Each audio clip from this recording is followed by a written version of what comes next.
ബഹുമാനായ വിൻസെൻ്റ് പറഞ്ഞത് ഈ പൊളിറ്റിക്കൽ പാട്രണേജ് SFIക്ക് കൊടുക്കുന്നതിൻ്റെ ഭാഗമായി നടക്കാൻ പാടില്ലാത്ത എന്തോ സംഭവങ്ങൾ നടക്കുന്നുവെന്നാണ്. ആ കൂട്ടത്തിൽ അദ്ദേഹം പറഞ്ഞു SFIയെ അധിക്ഷേപിക്കുന്നതിന് അതിരുവേണ്ടേ എന്ന് ഞാനേതോ ഘട്ടത്തിൽ പറഞ്ഞു വന്നു. സർ, അത് ചില കാര്യങ്ങളിലൂടെ നമ്മുടെ നാട്ടിൽ വ്യക്തമായിക്കൊണ്ടിരിക്കുകയാണല്ലോ. നമ്മളെല്ലാവരും പൊതുവെ അംഗീകരിക്കുന്നതും RSSന് വലിയ വിഷമമുണ്ടാക്കുന്നതുമായ ഒരു പേരും ചിത്രവുമാണല്ലോ മഹാത്മാഗാന്ധിയുടേത്. വയനാട്ടിൽ രാഹുൽ ഗാന്ധിയുടെ ഓഫീസിലുണ്ടായിരുന്ന ഗാന്ധി ചിത്രം SFIക്കാർ തകർത്തുവെന്നായിരുന്നല്ലോ വലിയ പ്രചരണം അഴിച്ചുവിട്ടിരുന്നത്. സർ, അത് ഇപ്പോൾ ശബ്ദമുണ്ടാക്കുന്നവരെക്കാളും കടുത്ത ശബ്ദത്തിലും നമ്മുടെ നാട്ടിലെ മാധ്യമങ്ങൾ പ്രചരിപ്പിച്ചതാണല്ലോ സർ. പക്ഷേ പിന്നീട് വസ്തുതകൾ കൃത്യമായി പുറത്തു വന്നല്ലോ. എന്താണ് ആ വസ്തുത? SFIക്കാർ ഓഫീസ് വിട്ടിറങ്ങുന്നു. ആ ഘട്ടത്തിൽ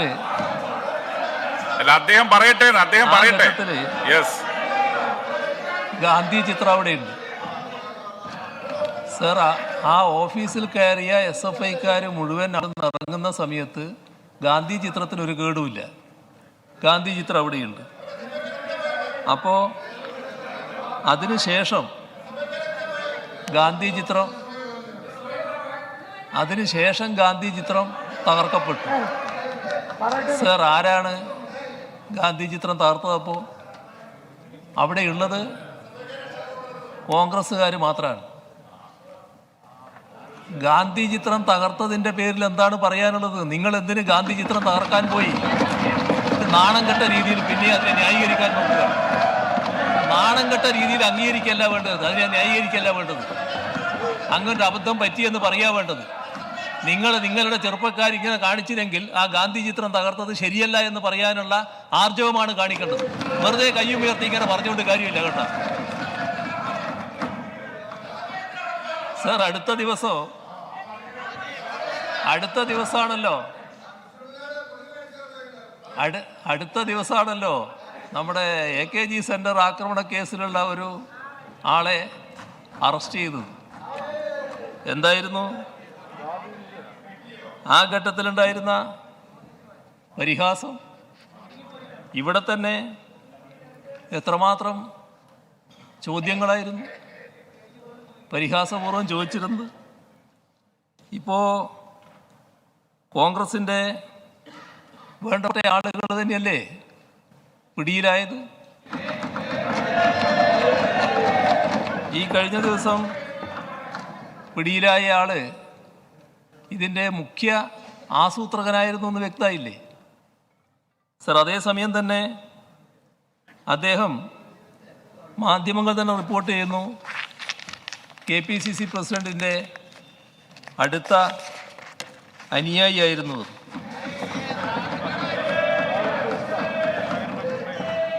ഞാനൊരു ദിവസം വിമാനത്തിൽ സഞ്ചരിക്കുമ്പോൾ അവിടെ ആ വിമാനത്തിൽ വെച്ച് ആക്രമിക്കാൻ ശ്രമമുണ്ടായല്ലോ. ആ ദിവസം ഇതേ വ്യക്തി ആ വിമാനത്തിലുണ്ടായിരുന്നു എന്നും ഇപ്പോൾ പുറത്തു വന്നില്ലേ? അപ്പോൾ അതിൻ്റെ ആസൂത്രണത്തിലും ഇദ്ദേഹം ഉണ്ടായിരുന്നു എന്നല്ലേ വ്യക്തമാകുന്നത് സർ? അപ്പോൾ നാം കാണേണ്ടത്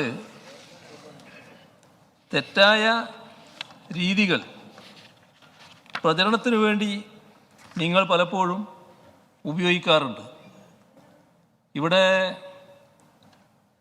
SFIയെ അധിക്ഷേപിക്കുന്നതിന് വേണ്ടി ബോധപൂർവം ശ്രമങ്ങൾ നടന്നപ്പോൾ ചിലപ്പോൾ അതിനെക്കുറിച്ച് അത്തരം അധിക്ഷേപം നടത്തുന്നതിൻ്റെ അതിരു വേണ്ടേ എന്ന് ഞാൻ പറഞ്ഞിട്ടുണ്ടായിരിക്കാം.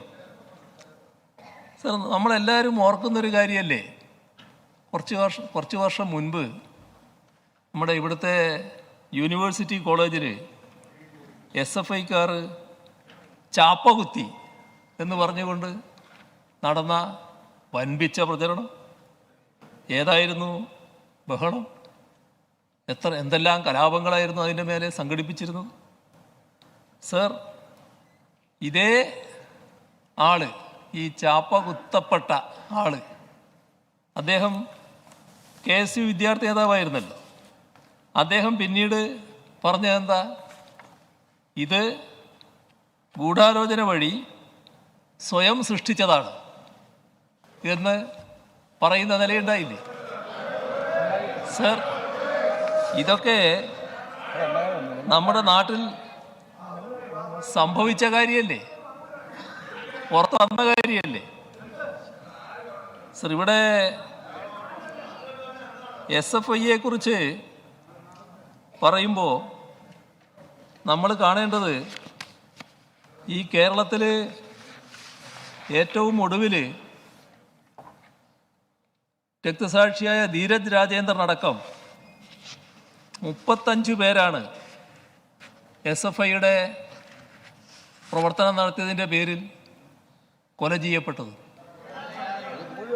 സർ, ആ തരത്തിൽ നമ്മുടെ കേരളത്തിൽ വിദ്യാർത്ഥി സംഘടനാ പ്രവർത്തനത്തിൻ്റെ ഭാഗമായി ഈ രീതിയിൽ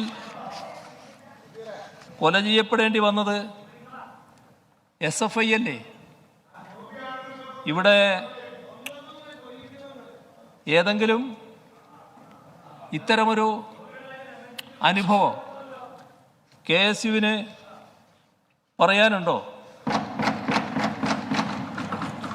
നമ്മുടെ സംസ്ഥാനത്ത് എല്ലാ തരത്തിലും അപലപിക്കപ്പെട്ടപ്പോൾ ധീരജ് രാജേന്ദ്രൻ്റെ